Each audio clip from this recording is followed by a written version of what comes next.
Welcome to Season 3 of The Breakdown, the official podcast of the Breakaway Roping Journal and calfroping.com. This season, we're diving into both the breakaway and calf roping like never before, bringing you the personalities, successes, and horses that make these events great. You can expect training tips from the top ropers, stories from the road, and industry news that goes beyond the numbers. I'm Taylor Vollen, your calf roping host. And I'm Lillian Kent, your breakaway host. And this is The Breakdown. Well, hello everyone. Welcome back to another episode of the Breakaway Breakdown. This is your host Lillian, and I have a really special episode to bring to you today with Resistol Rookie Jade Mitchell.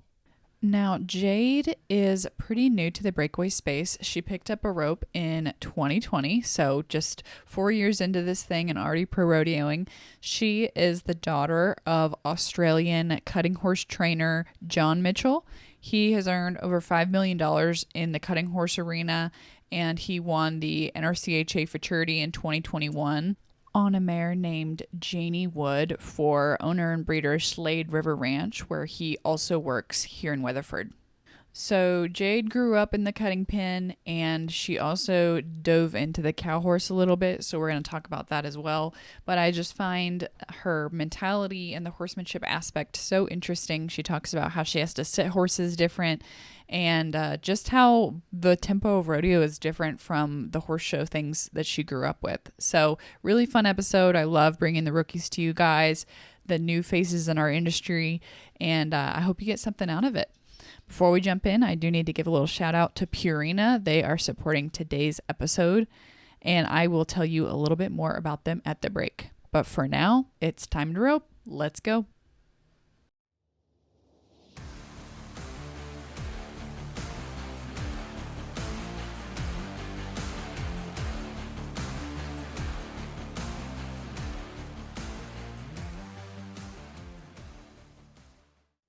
Well, good morning, Jade. Thank you for taking some time to chat on the Breakaway Breakdown this morning. Yeah, thanks for having me. Perfect. Well, we'll jump right in. First of all, you said that you were in the rig with McKenna Hickson this year. Yes, ma'am, I am.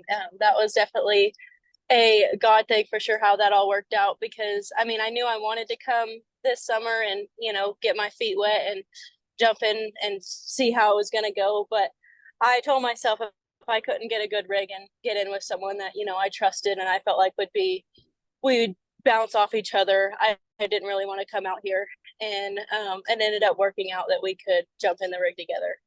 Right. The people you surround yourself with is so important. Yeah. Okay. So how did you guys meet initially? Honestly, we didn't really know each other that well to start out, but I knew Amanda Coleman decently, and I actually had initially called her to see, because I don't know, I guess I didn't piece two and two together that they had obviously went together, and she was like, I don't know, and then I don't know, I just kind of sat off of it for a minute and kind of, I don't know, I didn't count myself out of not coming out this summer, but I was just gonna like see how it worked out. And then she ended up just staying home and doing some circuit rodeos and some amateurs this year, and McKenna, we just got together and did a few rodeos around home, and then come out for the summer. Awesome. So doing the whole Resistol Rookie deal, which you come from a big background of horse show and cutting. How is your first year of the rookie different, and how do you think that your background in that has helped you as well? I have to say, honestly, I think it has helped me a lot, because I've obviously had to work under pressure my whole life, coming from cutting and all of that, and I don't know, all of it's a mind game in the end, I feel like, and if you can be strong-minded and not beat yourself up too bad, honestly, that comes out in the end more than anything. Because we can all, I mean, not easy or any of that, but if you let your mind overtake you, I feel like it's so much easier to, like, I don't know, I guess have longer like downfalls or anything like that. And so I don't know, I just told myself just really keep my head straight and focus on my job, and as soon as when I get in the box, just try and do my job the best I can, and ride the horses to the best of my ability and, give them a chance to shine too. Mm-hmm. What has the tempo been like for the rodeos? Like, has it been something that's felt manageable? Has it felt really fast? Kind of talk to me about that. Yeah, at times it gets pretty dang busy, and then, we'll have breaks in between. I don't know. I like when it's kind of rolling because, good, bad, or ugly, you're going to another one. Yeah. And, yeah, but I mean, pretty manageable. Like if we're at a cutting show per se, I mean, you're at one show for almost 3 weeks, where that's a lot different. We're going to 10 rodeos in 2 weeks, and so that's where it is different. Like at a cutting show, we're up at 2 o'clock every morning working horses, and then we don't go to bed till 5. Where at least if you're on the road, y'all can switch driving and stuff like that. So there is things that are similar and that I feel like have helped me, like, I don't know, compromise to the rodeo stuff, but I don't know, it's different and the same. Yeah, it's super interesting. Did you ever haul for the world in the cutting, like how they hit all the small shows and stuff? Yeah, I did. In the youth, I had hauled, and I think I made world finals twice. And I don't know, Dad and I, we never really went hard though. We hit the major ones, and the scholarship cutting is where you get like a lot of your points. And I had been really lucky there to always make the finals and, I don't know, have a decent outcome in the finals. And so that would always set me up for the year if I wanted to haul. And I never hauled to win it. I just like to make it. So Right. And even that is different than the rodeo road. Oh, 100%. Yeah, because you're just gone on the weekends. There's hardly ever like what we call them weekend shows, like during the weekdays.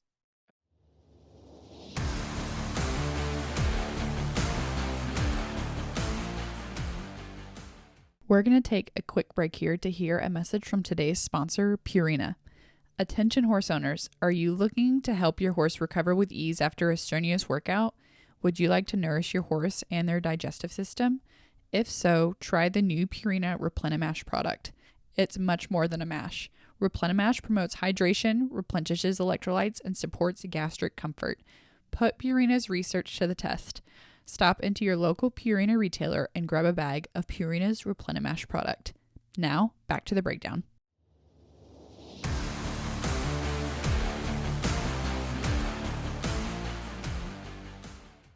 So this is a really big, broad question, but talk to me about how you decided you wanted to do the rookie this year, how you even decided that you wanted to make Breakaway a thing for you.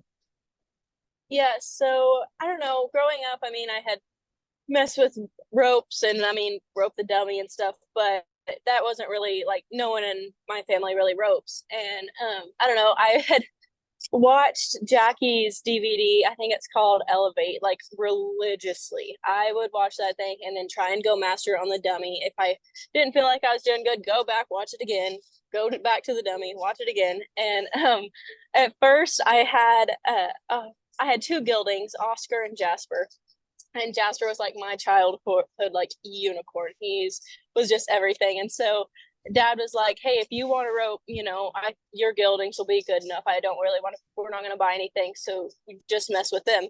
And I've loved like the training aspect of all the things too. And so coming into it, I wouldn't change like Dad making me have to work a little harder, teaching my horse to go to the right spot and me having to rope, even though maybe that wasn't ideal in certain scenarios, but that taught me so much on, there was times that I would like pick on my horses just way too much when honestly my horses took to it pretty dang fast and wouldn't replace them for the world. But yeah, so I had a donkey and I would track my donkey around in my little grass pasture for a little bit, and that was the beginning of it. And then I upgraded to some calves at Robin Packard's place. She was always been really good to me and let me rope at their house, and so I'd go over there and finally start roping some calves. And I don't know, I just really started to love it. I started entering a little bit, and I don't know, it just really unraveled. And I got I was Region 3 the one year that I high school rodeoed. And I went, and Trevor Brazil, Treston, that's his region as well. Mm-hmm. And I went up to him and I was like, I told my mom, I was like, I want to ask him for help so bad. And I was so nervous. And so he's walking past me and I was like, you got to do it, Jade. You got to do it. So I said, like, Mr. Trevor, like, do you have a minute? And he turned around and I said, listen, I will do anything. I'll clean your stalls, anything. If you just like help me rope or something. And he sat there, he was like, all right, you can come over. So I went over to his house and he helped me tremendously. And he had set me up with Larry D. And that was really the beginning of me kind of realizing this is what I want to do. I got to go rope with her, and she's just like horsemanship wise, and I really related to her because a lot of things that she would say honestly related to cutting of what my dad would say, like the hip of a horse and, riding the back of your saddle through like the corner and stuff like that. And it really, like, I really understood it. And I don't know, she's helped me more than I could ever thank her for. That's amazing. So all of this happened in high school? I started roping, I guess I'd have to look back at it, but I'm pretty sure it's 2020. So a little bit, yeah, I guess during high school after, yeah.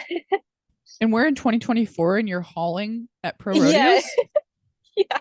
Yeah. Me and my horses are kind of like, what's going on? Because the two horses I have out here with me, my mare, which I'd say she's probably like my second string, we went to our first jackpot in February on her, and then my main horse right now, Snoopy, the little sorrel that I ride, he went to his first rodeo, I want to say this time last year. So they're both like, we're nowhere near really seasoned, but we're trying to make the most of it. I wish you could see my face right now because I'm shocked. What gave you, I applaud the confidence. What gave you the confidence to say, okay, we just took you to your first rodeo about a year ago, but let's haul summer and I'll run you at Cheyenne and it'll be great. Yeah, well, honestly, I don't know. I mean, I had used Snoopy as like more of a practice horse, I guess, early on last year and just kind of made runs on him. He had been roped off as a heel horse a little bit, but I mean, not much. Like I said, that would be few and far between. And he just really took it. And I was like, you know what? My other horses like Jasper and stuff, they were just getting older. He wasn't really fast enough to come do this stuff. And then Oscar, he had crippled and I had to retire him. So I kind of had some up and coming things, and I have a really nice young horse that I call Money, and he colicked last year at Denton, so he was out of the ballpark as well. So Snoopy just had to step up, and I tell you what, he just gives his heart every time. And I told myself, out here you can't really go practice or fix much, and so he has stayed so true and honest. And I don't know, he's both of them, honestly, they've been so good. For my mare, Star, I mean, only starting in February, she's been really good. Yeah. So I want to talk about kind of the training process. And were they reject cutters? Were they turn back horses? Were they rope horses? Tell me where these horses came from. So Snoopy, he was actually given to me from some family friends, Armando Costa. And so he was given to us as a 2-year-old, and he was a reject. So he was kind of turned out and kind of a kid's horse, honestly. Like, people wanted to come over, we'd put him on Snoopy, like kind of stuff like that. And then my brother wanted to heel a little bit, so he had like no necessarily like training wise, but he'd heel on him and stuff like that. And then he was turned out again, and then that's when I got him up and started to use him and put him to use, and here he is. And then my mare, Star, she was a fully trained cutter. She was finished, all the things shown. And we actually turned her out, bred her. She has a yearling now on the ground, and I pulled her out of the pasture and started roping on her because, I mean, she wasn't doing anything, and I think she's 9. And so, yeah, we just she was fully trained and all that, so she took to it fairly well. Yeah, and I would imagine that your experience riding cutters and training horses, watching your dad, really played well into picking up Breakaway at maybe a faster pace than someone who hasn't ridden horses before. Yeah, I'd say there's a lot that goes into it. There's also a lot that I feel like I kind of struggle with because I've come from like that, like a different world like that, is like, I mean, we sit down in our saddles, you know, when we're cutting, like there's no getting up to the front of your saddle. Mm-hmm. And that has been, oh my gosh, when I tell you that's the biggest thing for me, I struggle with it so bad. And like, I don't know, like you said, training wise, I feel like I get in too much of a training mode at times. Like I want to work on my horses, and I've really had, that's the biggest thing for me coming out this summer. I've had to learn how to compete and not worry about who cares what your horse does. It's game on from the time you nod your head. You know, try and make the most of it. And that's been a big thing for me too. Yeah. You're wanting to like school on them and frame them up and push them into Yeah. their bridle. And it's like, you need to drop your hand and run. Yeah, exactly. Like who cares? Just go catch as fast as you can. Who cares how pretty the stop is? All the things. It's fine. Oh my goodness. That's definitely something hard to let go of. Yes, extremely. Okay. So you're hauling with McKenna, and you have the mental toolbox from all the horse showing and dealing under pressure. You're working Yes, through the ma'am. whole training bits. What has your overall experience been out there? Are you falling in love with it? Are you ready to go home? Kind of talk to me about that. Honestly, I like it a lot more than I had expected. I was a little nervous going into it, just being gone that long and, you know, not getting to practice and stuff like that. But I don't know. I really like the competition and, you know, getting to try and give it my all every run. And, you know, there's been dry spells, that's for sure. I mean, I've had to really, you know, pick myself back up and make myself just get to the next one and, you know, nod my head again with full confidence that I know I can do it. But yeah, I like it a lot more than I had expected. Yeah. Talk to me about some of your more memorable like wins or checks that you've had these last few months. Yeah, so I don't know. Cheyenne was really special to me. It didn't end how I exactly would have wanted it to, but that was a really special rodeo for me to kind of, I don't know, it opened my eyes to realize, you know, I can do it, and you know, I'm out here for a reason, and this is where God's put me. And because I roped in the first round, and I got a leg to be like, I think it was 4-7, and my horse Snoopy had worked amazing, and I was super proud of him. And so I knew going into the wild card, you know, I'm gonna have to make a run. I can't just really, I mean, it's still go get them caught, but I'm gonna have to push it a little bit. And I think I was 3-8, and I don't know, that was a really special moment for me. It opened my eyes to a lot of things and kind of made me believe in myself a little bit more. And then in the perfs, I broke the barrier to be 4-7 again. And even though that's not obviously how I would have pictured it, I still went and made a good run. And Snoopy worked great again. And I don't know, that was special to me. And then another one was Bozeman. I ended up third there, and that was a pretty good check. And I think that's probably one of the bigger checks I've won. So it's a pretty special rodeo too. Yeah. Yeah. Awesome. So I want to kind of go backwards a little bit and move into more your upbringing, talk about your dad, talk about kind of the long nights on the cutting pen that you have alluded to, and then we get into the cow horse, because you are really kind of a multifaceted athlete. Usually you find somebody who just gets to one thing and they stick with it, but I feel like you're like, I can do this and I want to do this and we're going to do this. And Yes, ma'am. Well, growing up, obviously, in the cutting, and ever since I was, I guess, when I could talk, I was always with my dad at the barn.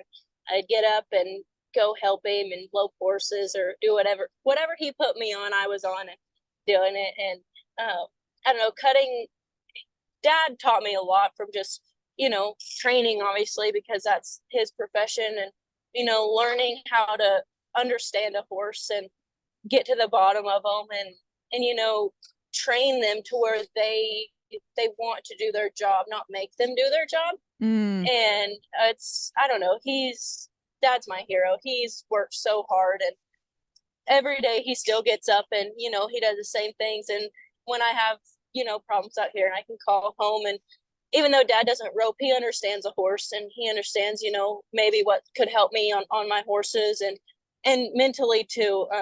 Dad is definitely one that he helps me a lot. And then I guess I don't know, I'd have to look back exactly, but a few years ago, I wanted to show in the World's Greatest Horseman, the youth class. And I had talked to Dad about it. And he's like, yeah, you should. And so we called some family friends, Brandon and Sophie Butters, and they had a horse that they were going to let me ride. And at the time, I was working for Kelby and Abby Phillips for a summer to learn the cow horse side of it and, kind of get away from Dad and in the best way possible and just work under someone else, because I had always worked under my dad. Mm-hmm. I kind of needed a different boss, that wasn't Dad, and someone that, I could ask Dad, be like, can I have like the weekend off of, and Dad's gonna be like, yeah, sure. I'm not gonna go ask someone else if I can have the weekend off. Yeah. So going into the World's Greatest Horseman, I had the horse that Brandon and Sophie had let me borrow, and that horse taught me a lot about the cow horse. He was definitely not just easy to show. You had to show him right. You had to, make him work, and he was a good horse, but he definitely made you pay attention to what you were doing. And so that was the first one, and I didn't make the finals on him. I think our raining or something went a little bit wrong, and then down the fence we got a bad cow, and it just kind of fell apart. And then the next year I skipped a year because I took Money, my young horse, to the RFA and showed him in one of those littler rope-ins out there. And so I missed that year. And then I guess this past year, I want to do it for my last time. And I called Abby and Kelby, and they had a horse that I could show. So I went, picked her up, brought her home, started riding her, getting her fit, and getting ready for that show. And we went, and I snuck through and got to the finals, and the top 10 in the finals got to go to Vegas for the Run for a Million. And yeah, that was a total God thing too. It just worked out. And so going into Vegas, it was a big deal for me because it was the last time I get to like borrow a horse without it being mine, if that makes sense. Like if you're a youth, you can, jump on someone else's horse. Mm-hmm. Now, like from now on, I'll either have to like own him, or I'll have to like be an open rider. Uh-huh. And so I had called Boyd Rice, and I asked, I was like, hey, is there any way you have anything I could show at Vegas? And he was like, listen, I'll get back to you. Just give me a couple days. So gave him a couple days, and he just texted me back. He said, I have a good one for you. It's going to be fun. So I was like, okay. So I just called Mom and Dad, and I was like, hey, Boyd has a good one. I'll get to go to Vegas. So leading up to that, I had kind of wondered, like, I wonder what I'm showing type thing. And finally I was like, listen, I need the name of this horse for the entry. And he said, it's My Boots Are Royal, which I had known that horse just because I keep up with the cow horse, and it's a really nice stud of his. And he actually qualified for the Run for a Million on him in the Open as well. Wow. And so that was his, he ended up showing Quahati in the Open, but that was his backup horse. So very, very nice horse. So I was like, okay, this is like legit. This is exciting. And so going to Vegas, as I got on and, got a feel for him for the first time, literally, I don't know, probably 14 hours before I was showed. And this horse was so fun. And I can't thank Boyd and like that whole family enough for letting me on that horse and giving me an opportunity to kind of go out of my youth career with a bang. Yeah. Yeah. And now you're on the rodeo road trying to do this thing. Yeah, exactly. Now we're here. That's a lot to comprehend in just a few months. Yes. Okay, so let's shift gears a little bit and look forward. So kind of talk to me about what you're thinking as far as pro rodeo. Is the cutting still going to be a thing? Kind of talk to me about that. Yeah, so I moving forward, I don't know, I have a lot of plans and dreams, etc. But I don't know, I'd really like to just keep growing and like myself and competing in the breakaway and getting better and, reach certain goals of mine. And I mean, I'd love to make the finals one day. And also I really want to do like the breakaway futurity side of things, because like I said, I do love the training aspect. So that's definitely something that I want to, further take on. And then when it comes to like cutting in the cow horse, Dad will always just because breakaway and all the things are so busy. I mean, I'd love to keep showing here and there when I can, just because that'll always be a part of me, and I don't want to let it go. But I would also love to train some cow horses and do that side of thing. I feel like it complements breakaway very well. And obviously it'd be a lot of work, but I feel like it's doable to do both. Mm-hmm. Yeah, that's really exciting. Okay. What are the next rodeos on the calendar for you and McKenna? So we go, I'm pretty sure, Bremerton, Ellensburg, those Washington rodeos, and then we'll end it out at Pendleton, which is pretty exciting. I know, Pendleton. Yeah. That's really awesome. If you were gonna give advice to somebody looking to do the rookie, what would you tell them? I would definitely tell them, if anything, just believe in yourself. No matter what people tell you, people are going to give advice, and it's great to take it. But at the end of the day, you have to believe in yourself, and you have to just trust yourself and what you've worked hard for. If you put in the work, you will get rewarded. It may take a minute. It may not be on your timing. It's always in God's timing. And when it's your day to win, there's no stopping it. I love it. I love it so much. Okay. Well, thank you so much for your time. And I really look forward to putting this podcast together. Yeah, well, thank you for having me. I really appreciate it. Okay. We will catch you later. Thank you. Bye.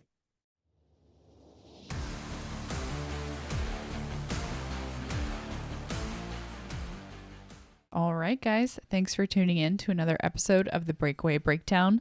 We will have another episode on the tie down breakdown next week as we get closer to the end of the pro rodeo season. Special thanks again to Purina for supporting today's episode, and I will catch you guys next time.